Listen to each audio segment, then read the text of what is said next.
Lorsque le jour de la Pentecôte arriva, ils étaient tous ensemble dans le même lieu.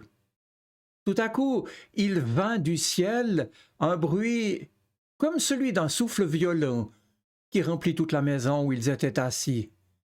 Des langues qui semblaient de feu et qui se séparaient les unes des autres leur apparurent.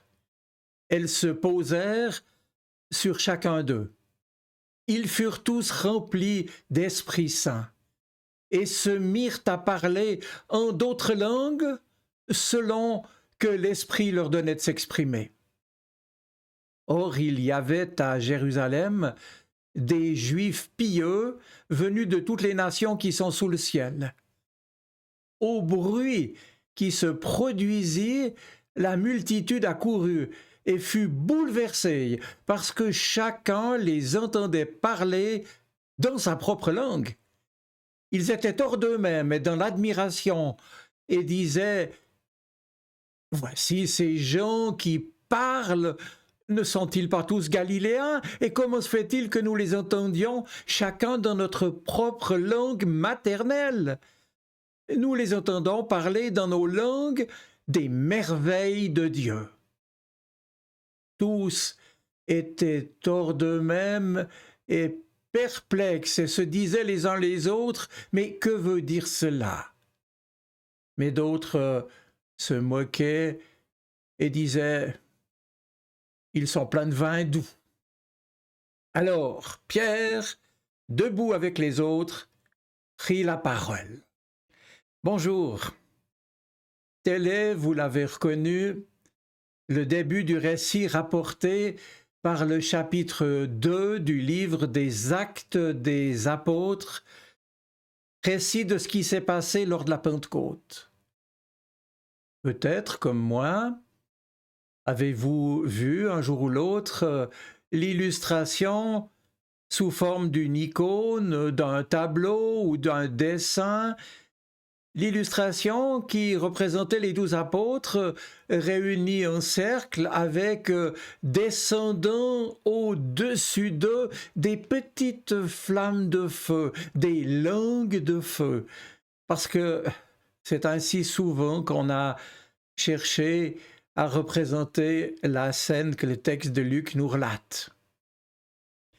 En fait, le terme grec pour dire langue, en grec glossa, ne figure pas tant dans notre récit pour décrire la forme exacte des flammes, mais semble désigner surtout la langue, c'est-à-dire soit l'organe qui se trouve dans notre bouche, bien sûr, soit presque toujours la langue que l'on parle. Ces langues de feu sont donc d'abord quelque chose qui a à voir avec la parole. Et c'est vrai qu'avant la Pentecôte, les disciples ne disent rien ou pas grand-chose. Et pendant la fête, tout le monde parle dans toutes les langues. Et après, dans les chapitres qui suivent, on verra bien que les disciples vont continuer à parler, à faire des discours, à témoigner de leur foi en Jésus-Christ, à prêcher l'Évangile dans le monde entier. Et si l'on veut partager la vision que l'Évangile de Jean nous en donne, on pourrait même affirmer qu'en fait, l'Esprit Saint, les disciples l'avaient déjà reçu, au moins sous la forme d'une promesse, ou bien de façon anticipée lorsque Jésus avait soufflé sur eux. Je vous invite ici à relire dans l'Évangile de Jean, au chapitre 20, les versets 19 à 23. C'est en effet que pour l'Évangile de Jean, Pâques et Pentecôte sont acquis, en somme, dès que Jésus est élevé de terre sur sa croix. Mais j'y reviendrai sans doute à une autre occasion. Alors, en regardant ainsi les choses, c'est-à-dire dans cette perspective théologique, on constate que ce qui est vraiment nouveau à la Pentecôte, ce qui leur est donné, c'est, semble-t-il, d'abord la parole. Et l'on peut justifier cette affirmation en se rappelant que la Pentecôte, avant d'être une fête chrétienne, était bel et bien une fête juive et que les disciples étaient réunis pour célébrer cette fête. Or, dans le judaïsme, Pentecôte, c'est la fête de Shavuot, comme on dit en hébreu, la grande fête qui fait mémoire du don à Moïse et à Israël des tables de la loi sur le mont Sinaï. C'est la fête du don de la parole de Dieu à son peuple. Bien entendu, parole et esprit sont toujours liés. On le constate en particulier quand la théologie chrétienne fait référence à ce qu'on nomme la Trinité et qui proclame que Dieu est indissociablement Père, Fils et Saint-Esprit. Mais revenons à la Pentecôte. Tant pour les Juifs que pour les chrétiens, on célèbre l'Esprit, mais tout autant la parole, parce qu'on ne peut pas dissocier les deux. En ce sens, de nouveau, l'Esprit de Dieu souffle. De nouveau, Dieu parle comme il l'avait fait à Moïse sur le mont Sinaï, et de nouveau, il donne son esprit à des hommes, à des femmes, à des personnes qui vont prophétiser en exprimant la parole de Dieu.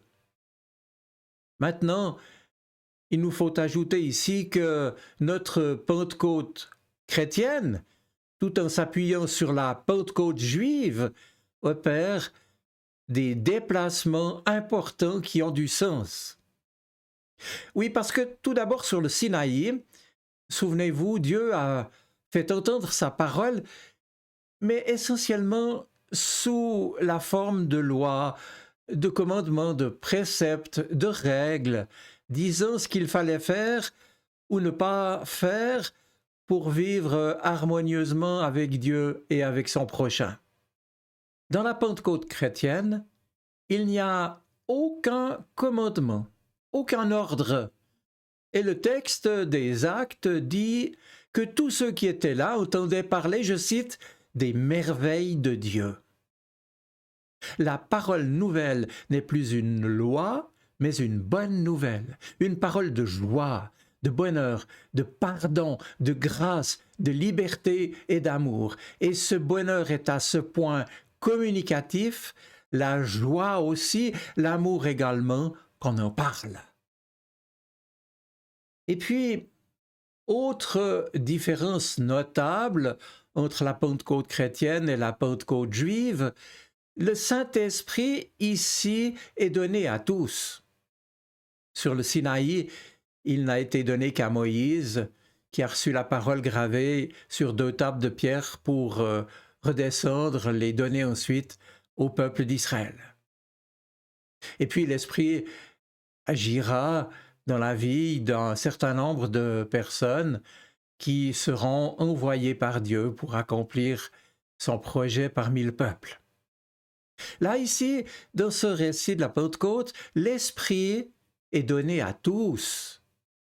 Il n'y a plus ici, comme au Sinaï, un seul buisson ardent de la présence de Dieu, donné qu'à Moïse, mais une flamme pour chacun.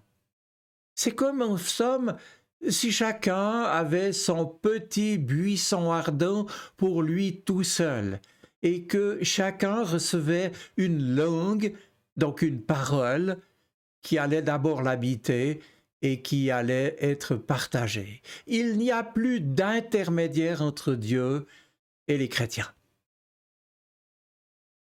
L'évangile du Christ, et c'est cela que ça veut dire, est offert à tous pour dire désormais les merveilles de Dieu, exprimées bien entendu en Jésus-Christ. Et chacun des auditeurs sera librement invité désormais à recevoir et à vivre ou non de cette bonne nouvelle offerte par amour.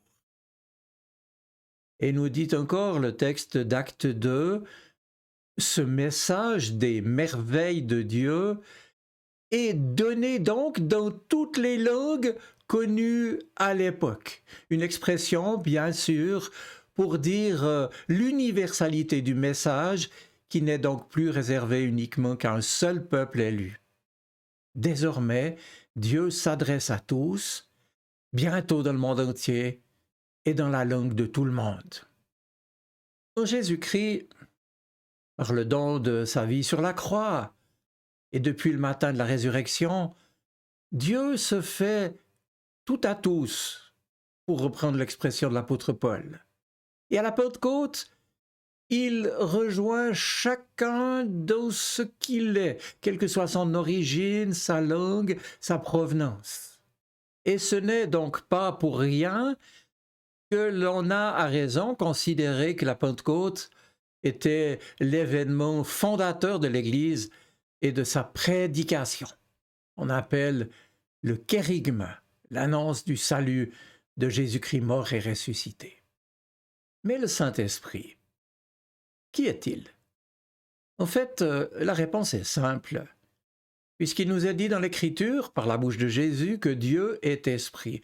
Le Saint-Esprit, c'est Dieu lui-même, qu'il agit par son souffle créateur.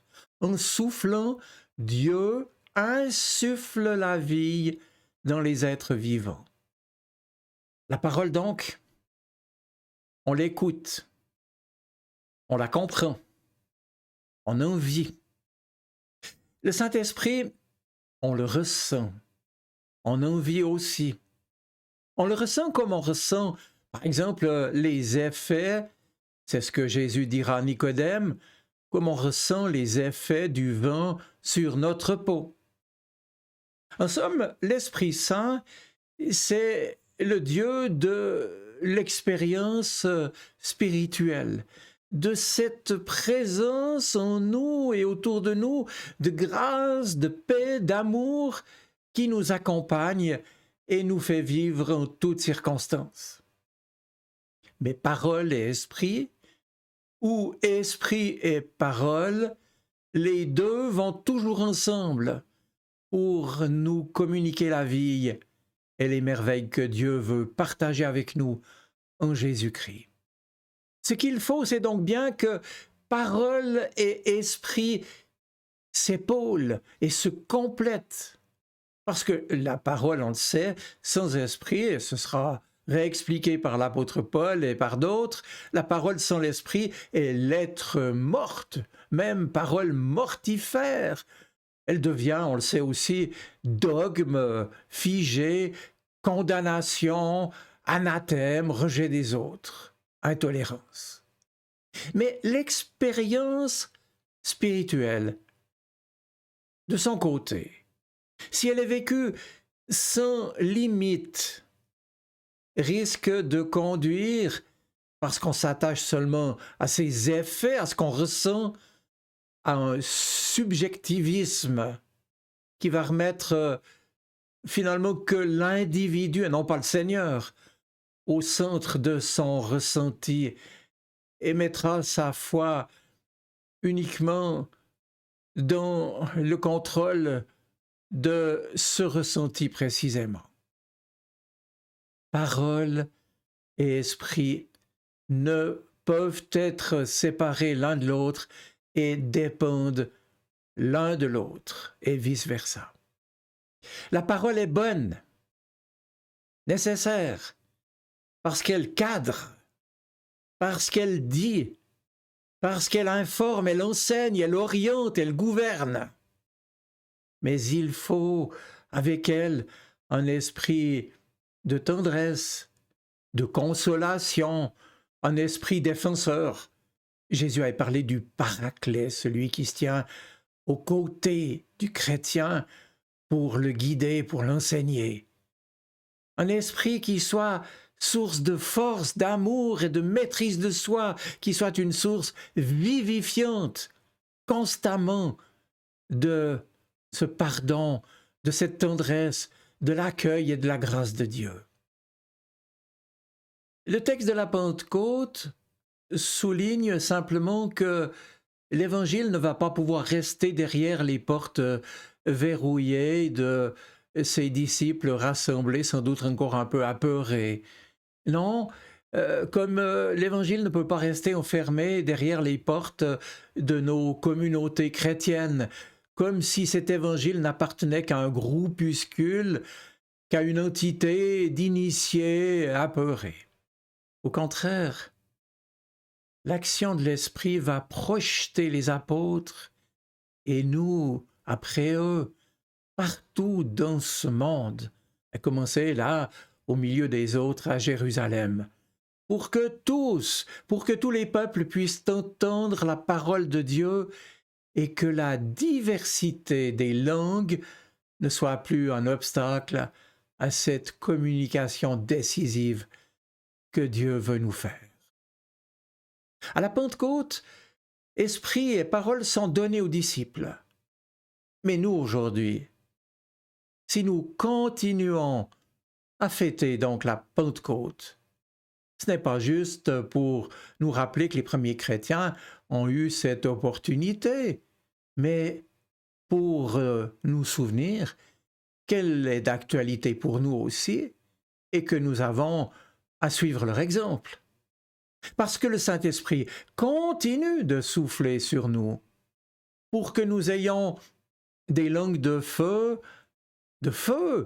vivantes, pleines de chaleur, de lumière, afin de témoigner par notre parole, par notre exemple, une lumière qui éclaire, qui vivifie, qui illumine, qui transforme possiblement la vie de notre prochain. Oui, l'Esprit nous est donné encore pour que, à notre tour, nous nous laissions habiter, vivifiés par cette parole, et que nous ayons à notre tour, nous-mêmes, une parole personnelle, vivante, actuelle, pour en témoigner. Et quand je dis parole, bien sûr, vous l'avez compris, je veux aussi dire que cette parole est celle d'un amour donné, qui doit se concrétiser dans des actes. Alors prions, demandons à Dieu de nous visiter encore et tout à nouveau, par son esprit, par sa parole. Alors souvenons-nous que cette parole ne nous est pas donnée juste pour notre propre satisfaction, pour notre propre joie personnelle, mais qu'elle nous est donnée pour aller la partager, pour aller partager l'Évangile avec les autres. Que le Seigneur nous accorde les occasions de le faire. Et je vous souhaite une bonne semaine. Soyez bénis. Amen.